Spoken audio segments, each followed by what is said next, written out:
I'll have to give that a shot someday. Yeah, I really wish you would wear pants for this show. You can't see below this table. Hey, listen, I'm not wearing any either.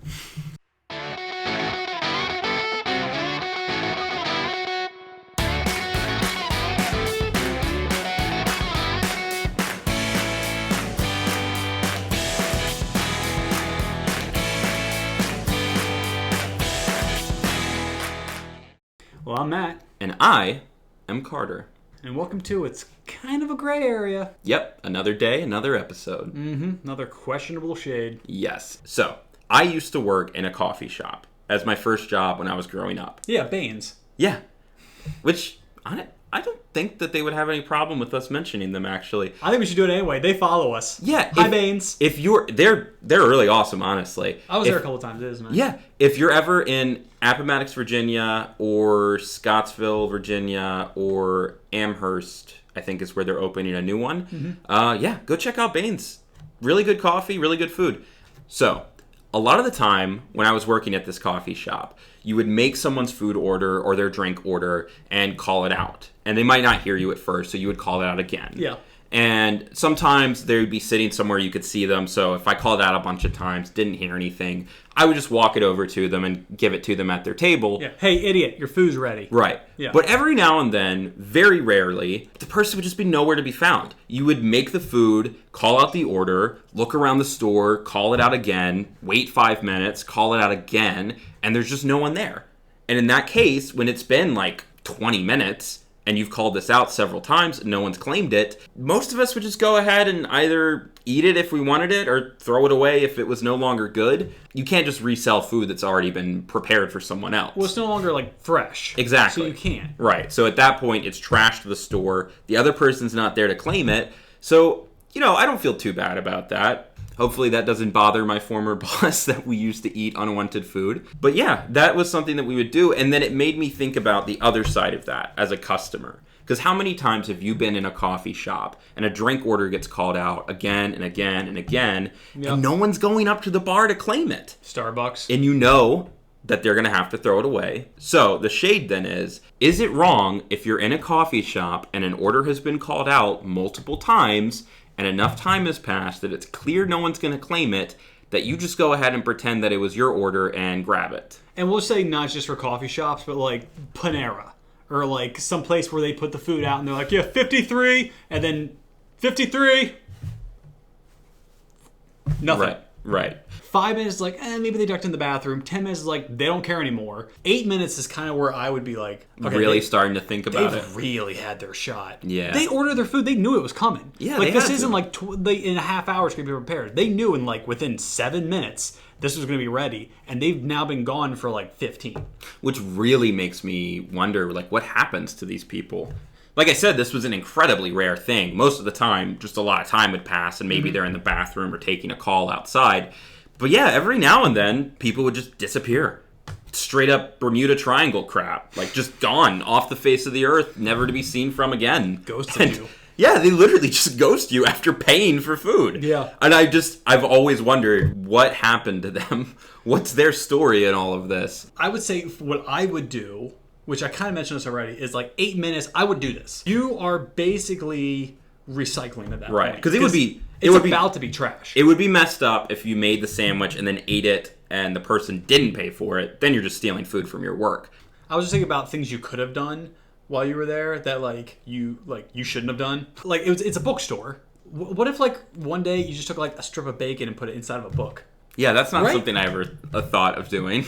I started a collection, actually, of stuff that I found in old books. All of these, letters and recipes and bookmarks and just random scraps of paper that someone grabbed off of something and stuck it in that book 20 or 30 years ago. That's super cool. I will say I went to a Goodwill one time, bought a tuxedo, a 3-piece tuxedo. From a Goodwill? From a Goodwill. I got it for $2.50. Because it was that purple tag, and purple is half off. I thought you were going to say it was a purple tux. No. In which case, yeah, I get why someone donated that to Goodwill. No, I bought it, reached inside the pocket, and there was a ticket stub from 1961. Perfectly preserved, someone wore it once or twice. Right. And went to this opera theater. If I were you, I would have put that tux on, gone to that opera house, and tried to get in with that ticket, and then just act like you don't know how you ended up in the future.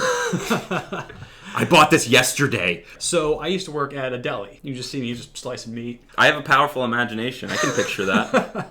People will be like, yeah, I want a half pound of this, quarter pound of this. And so you slice, I don't know, 12 slices. Put it up there on the little thing. And it's like 0.7 pounds. Like, no, I want half. So you take off 0.2. Well, what am I supposed to do with that 0.2? Like the 2 slices or 1 slice I because you can't put it back on the rest of the meat. You can't put it on the you can't put it just back. super glue it onto the beef again. And so everyone just throws it away. So what I did was I just got one of those little plastic things that you wrap all the cheese and the stuff in to hand it to people. Plastic wrap. I took one of those and just put it in the little fridge where all the other meat was, like behind everything. And anytime someone would ask for something, and I did accidentally overcut, and I did. Right. Except for one time I wanted some extra turkey. So, I kind of ballparked a little high. Like turkey embezzlement. I ballparked a little high on it. I would actually make free sandwiches at lunch every day off of like the extra cheese and meats and stuff I would get. That's clever, yeah. Did you ever call out an order and no one would come out to pick it up? No, because they would just stand right there while you slice it. Because they're like, no, I want a little bit thicker. I'm like, oh, okay, so all these 6 slices are now just waste. Lunch. Yeah. Lunchtime. So we've talked about being on the other side of the counter. Have you ever done this as a customer? I haven't. I think I mentioned it earlier. I haven't done it. I've just never been put in that situation. Yeah. But I would do it. If I couldn't afford to get my own food for whatever reason, then yeah, I would probably wait around for that opportunity as a way to just feed myself. Yeah. But given our experiences and other people we know who have done this, yes, that's true. Where do you fall with it? Do you think it's kosher or not? Yeah, I think it is. Yeah. I think as long as you're responsible with it, it is okay to do because it is about to go. You got to hit right on that line, which we love talking about lines in this show. Yeah. Like just where to cross and where not to. We love giving tips on where to cross the line. Yes. Just go up to it and like lean over as hard as you can. As long as you wait right up to that line where it's like they're just about to throw it away. You go, oh yeah, I'm Steve. Yep. Sorry about that. I didn't. Thank you. Right. Then you're good. You just saved it from the trash. It's basically recycling. Yeah. You definitely have to give it some time. So I would be a little bit more hesitant as a customer, but as someone working there, you can probably gauge very well. Like you might have seen them walk out of the store or something. Yeah. You probably have a better sense of whether or not they're coming back. But for the most part, I think it's okay. Okay, well, I think I'm very excited because I get to represent, I believe, the universe saying that it's okay. Anytime either one of us slightly thinks that one way may be right or wrong, even if we're not fully for that, yes, that's where you fall for the rock, paper, scissors. Yeah, whoever's closest to the other side. Exactly, which in this case would be me. Mm-hmm. So yeah, I would be the don't grab the order party, and you would be grab the order party. Yes, wait approximately 8 minutes or gauge the area. Right. The scenario, and then do some reconnaissance. You got to do some recon, man. You can't just grab that and go. What if Steve shows up once you're grabbing his food? You need snipers in 3 points around the building, and then night vision goggles, and you're gonna want maps of the sewage system and the air ducts before you do this. Yes, but if you just basic reconnaissance. But if you grab the food, don't go through the sewage ducts. I ruined a good meal that way. Oh yeah. Okay. All right. Well, then I am for it, and I'm against it. Let's do this. Rock, paper, scissors, shoot. Yes! Fair game. You can do it. Universe says it's cool, so we do too. Just play it smart, but you can do it. Yeah. Like most things, do it the smart way. Yeah. Since I confessed to what I used to do at work for this shade, I guess that puts you in the would you rather seat, right? Yeah. Yes, it does. All right. We'll take it away. All right. So. Hold on. I'm going to try to, really visualize this one as you explain it. Oh, okay. Go ahead. Okay. Would you rather have really strong legs, like where other guys go, dang. Hold on, let me picture it. Okay. Or, reverse it, really strong upper body, torso, arms, chest, shoulders, all that thing, but weak legs. Yeah, that's a good one. I like that. Yeah, I've known someone where they didn't work out proportionately. Right. And I think you see this a lot when you go to the gym. Because guys are very upper body focused. Yeah. So you see a lot of chicken legs in a gym. And you know why? It's because most mirrors stop at the waist. Right. So you don't even know what you got going on down there. Well, I mean, you should if you're, no matter what you are. Even if you identify as a wolf, you should probably know what you got going on down there. Yeah. But I'm going to say with tanning also, like you look at yourself in the front, you don't look at your back. Your back could be pale, but You know? Well, yeah, but the You could tanning think you're beds are tanned like very well. all around you, right? Well, not like a tanning bed, just like if you laid out to tan. Right. Well, you got Like you walked in and looked, you're like, yeah, all right. Then you turn around and like white, like Yeah. Jim Gaffigan pale. But anyway, yeah. Well, what would you choose if you had to choose one? I would just tan on both sides. No. Now, am I allowed to work out to try to catch up to that?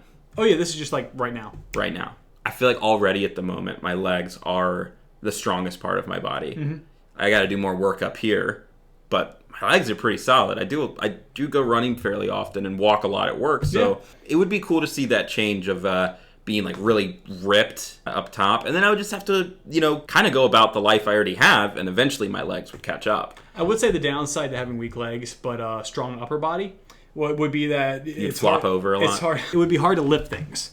You won't be able to lift a ton because your legs are so weak. Right. Your legs true. will just give out, or you'll just tip over because you're not properly balanced. See, you're thinking about this from a functional point of view. Yes. I'm looking at it from an aesthetic point of view. You just wear baggy jeans. Yeah, as long as I've got my pants on, then yeah, you won't really be able to tell. You should and as probably- long as I can make sure I don't flop over too much. You should probably keep your pants on. I'll have to give that a shot someday. Yeah, I really wish you would wear pants for this show. You can't see below this table. Hey, listen, I'm not wearing any either. Yeah, so you would go with the legs? Yeah, I would go with legs. Yeah. It'll be like the Megazords from Power Rangers where we just like fuse together and then like your strong legs and my strong upper body will form one giant robot. Yeah, so you would take the legs and I would take the upper body. Dibs on the bottom half, dibs on the top half. Yeah. Yeah, you want to go ahead and wrap up there? Yeah, let's go ahead and wrap it up. Sure. Remember to comment, like, and subscribe. Make sure the mic is on before you start filming, Matt. One time. Ring the notification bell. Add salt to water to boil faster. Is that real? Yeah, that's a real thing. Cool. And never ask someone if they're pregnant. Oh, Come God, on, no, guys. No, don't. And as always, IKAGA. Yep.